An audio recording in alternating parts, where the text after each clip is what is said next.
littérature. Donc, vieux passé plaintif, toujours tu reviendras, nous criant. Pourquoi donc est-on si loin? Ingrat, qu'êtes-vous devenu? Dites avec l'abîme, quel pacte avez-vous fait? Quel attentat? Quel crime? Nous questionnant, sombre et de rage écumant, furieux. Nous avons marché tout bonnement, qui marche t'assassine, au bon vieux passé blême. Mais que veux-tu? Je suis de mon siècle, et je l'aime. Je te l'ai déjà dit, non? Ce n'est plus du tout l'époque où la nature était de mauvais goût.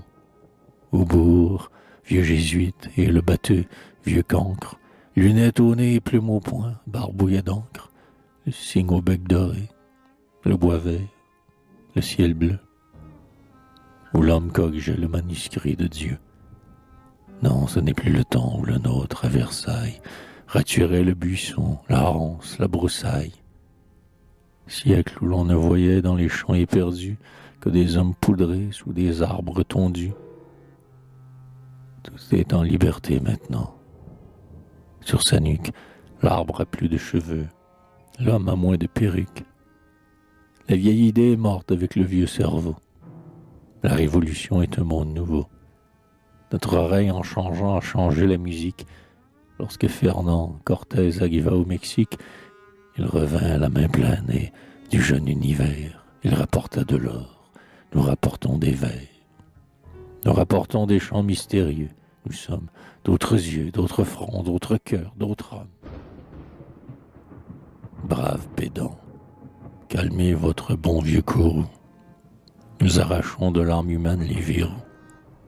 Tous frères, et mêlés dans les monts, dans les plaines, nous laissons librement s'en aller nos haleines, à travers les grands bois et les bleus firmaments. Nous avons démoli les vieux compartiments.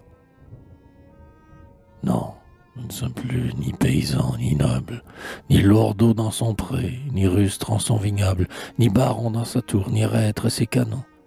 Nous brisons cette écorce, et nous redevenons l'homme. L'homme enfin hors des temps crépusculaires, l'homme égal à lui-même en tous ses exemplaires. Ni tyran, ni forçat, ni maître, ni valet, l'humanité se montre enfin telle qu'elle est. Chaque matin plus libre, chaque soir plus sage. Et le vieux masque usé laisse voir le visage. Avec Ézéchiel, nous mêlons Spinoza. La nature nous prend, la nature nous a. Dans son antre profond, douce, elle nous attire. Elle enchasse pour nous son antique satire. Il nous y montre un sphinx nouveau qui dit « Pensez ». Pour nous les petits cris au fond des nids poussés sont augustes. Pour nous toutes les monarchies, que vous saluez vous de vos têtes blanchies. Tous les fauteuils royaux d'aussi empourprés sont peu de choses auprès d'un lison des prés. Régnez, cela vous-t-il rêvé sous un vieux aulne? Nous regardons passer Charles Quint sur son trône, Jules II sous son dais, César dans les clairons, et nous avons pitié lorsque nous comparons à l'aurore des cieux cette fausse dorure. Lorsque nous contemplons, par une déchirure, des nuages, l'oiseau volant dans sa fierté, nous sentons frissonner notre aile, ô liberté. En fait d'or, à la cour, nous préférons la gerbe. La nature est pour nous l'unique et sacré verbe, et notre art poétique ignore des préaux. Nos rois très excellents, très puissants et très hauts, c'est le roc dans les flots, c'est dans les bois le chêne. Mais qui brise l'hiver, c'est-à-dire la chaîne, nous plaît, le vrai nous tient. Je suis parfois tenté de dire au Mont Blanc, « Sire !» et « Votre Majesté, à la Vierge qui passe et porte, agreste et belle, sa cruche sur son front et Dieu dans sa prunelle. » Pour nous, songeurs, bandits, romantiques, démons, bonnets rouges, les flots grondants, l'aigle, les monts, la bise quand le soir ouvre son noir portique, la tempête effarant l'onde apocalyptique, dépasse en musique, en mystère, en effroi, les 4 violons de la chambre du roi. Chaque siècle, il s'y faut résigner, suit sa route. Les hommes d'autrefois ont été grands sans doute. Nous ne nous tournons plus vers les mêmes clartés. Jadis, frisure au front ayant ses côtés, un tas d'abbés sans bure et de femmes sans guimpe, parmi les princes dieux, sous des plafonds Olympe, près, non, sont juste au corps apposés pour odorant, la dentelle au cou grave et l'œil sur un cadran, dans le salon de Mars ou dans la galerie d'Apollon, submergé dans la grande seigneurie, dans le flot des rorans, des sourdis, des elbeufs et des fiers habits d'or roulant vers l'œil de bœuf.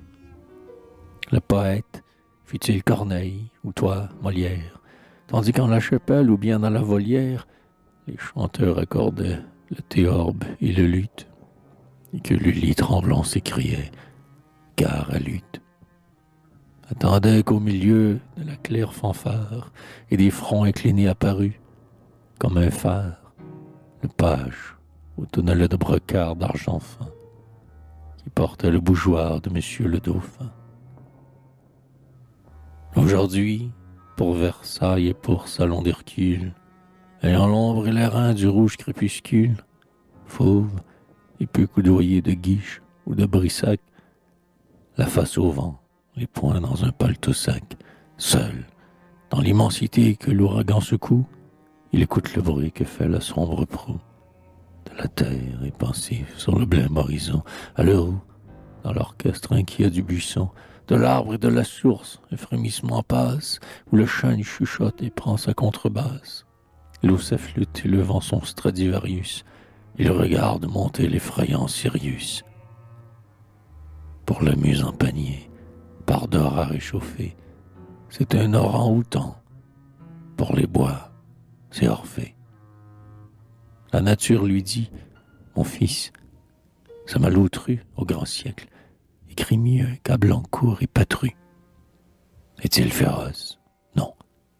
C'est trop glaudite affable, alors mot du chemin fait réciter sa flable. Il dit au doux chevreau, bien belle est, mon enfant. Quand le fleuve, le matin, de perles se coiffant, se mire au flot, coquette et mijaurée exquise, il passe et dit, bonjour, madame la marquise. Et puis il souffre, il pleure, il est homme. Le sort, en rayon douloureux de son front triste sort. Car ici-bas, si fort qu'on soit, si peu qu'on vaille, tous, qui que nous soyons, le destin nous travaille pour orner dans l'azur la tiare de Dieu. Le même bras nous fait passer au même feu. Et sur l'humanité qui l'use de sa lime, essayant tous les cœurs à sa meule sublime, scrutant tous les défauts de l'homme transparent, sombre ouvrier du ciel, noir orfèvre, tyran, du sage une étincelle et du juste une flamme, se penche le malheur, lapidaire de l'âme. Oui, tel est le poète aujourd'hui. Grand, petit, tous dans pan effarés nous sommes engloutis. Et ses secrets surpris, ses splendeurs contemplées, ces pages de la nuit du jour éplées, ce qu'affirme Newton, ce qu'aperçoit Mesmer, la grande liberté des souffles sur la mer, la forêt qui craint Dieu dans l'ombre et qui le nomme, les eaux, les fleurs, les champs font naître en nous un homme, mystérieux, semblable aux profondeurs qu'il voit. La nature, au songeur montre les cieux du doigt, le cèdre au torse énorme, athlète des tempêtes, sur le fauve Liban conseillaient les prophètes. Et ce fut son exemple austère qui poussa Nahum contre Nénive, Amos contre Gaza. Les sphères enroulant nous jettent la justice. Oui, l'âme monte au bien comme l'astre au solstice. Et le monde équilibre a fait l'homme devoir. Quand l'âme voit mal Dieu, l'aube le fait mieux voir.